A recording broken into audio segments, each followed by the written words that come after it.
si demain on décide de censurer M. Bayrou, et en tout cas compte tenu de l'inaction et de l'impuissance qui est la sienne, il prend la route d'une censure dans les prochains mois parce que, je veux dire, moi ce qui m'importe c'est le quotidien des Français. Quand le pouvoir d'achat n'est pas traité, quand les factures énergétiques des Français ne sont pas traitées, quand l'immigration est hors de contrôle, quand l'insécurité n'est pas traitée, alors ce sont des accusations et des reproches politique que je fais contre ce gouvernement que personne n'a élu, que personne n'a choisi et qui doit se rappeler encore plus qu'auparavant qu'il a une responsabilité à l'égard du Parlement et aussi à l'égard d'un groupe qui est le premier groupe du Parlement. Je veux dire, je mêle pas les deux. C'est pas parce que je ressens une injustice terrible à l'égard d'une décision qui a été émise contre le Rassemblement national et contre sa candidate à l'élection présidentielle que, vous voyez, c'est des variables qui sont différentes. Maintenant, ce qui est certain, c'est que vous me posez la question à savoir jusqu'où je vais aller, jusqu'où nous entendons aller, nous irons jusqu'au bout pour la France et pour les Français. Oui. Ah, il parle bien, le petit candidat à la présidentielle TikTok. Hein. Ah, il parle bien. Hein.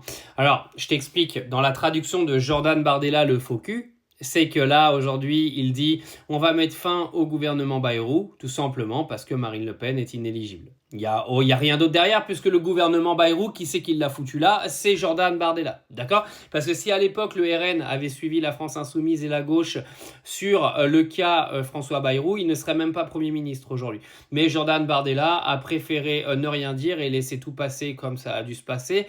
Et en plus, Jordan Bardella a accepté de mettre le meilleur pote d'Emmanuel Macron à la tête du Conseil constitutionnel.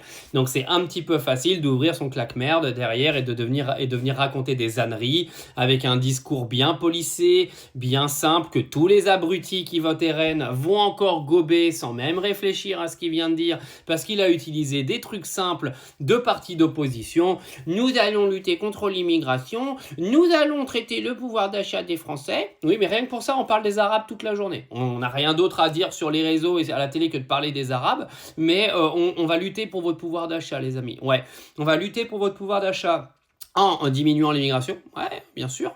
On va lutter pour votre pouvoir d'achat en retirant le voile des femmes qui font du sport, ben oui.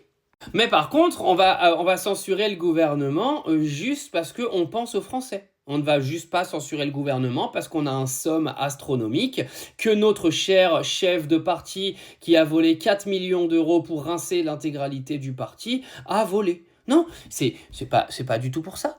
C'est pas à cause du somme hein, qui va au-dessus de sa grosse tête. C'est pas pour ça.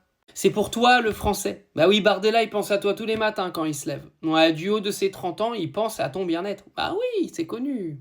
Les politiques pensent à toi. Ils ne pensent absolument pas au pouvoir. Ils ne pensent absolument pas à leurs ambitions personnelles. Non, ils pensent à toi.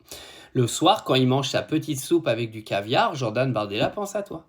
J'ai quand même hâte qu'ils arrivent à la tête du pays, parce que vous allez vous rendre compte de l'escroquerie. Je pense que vous allez tous vomir pendant à peu près 3 mois.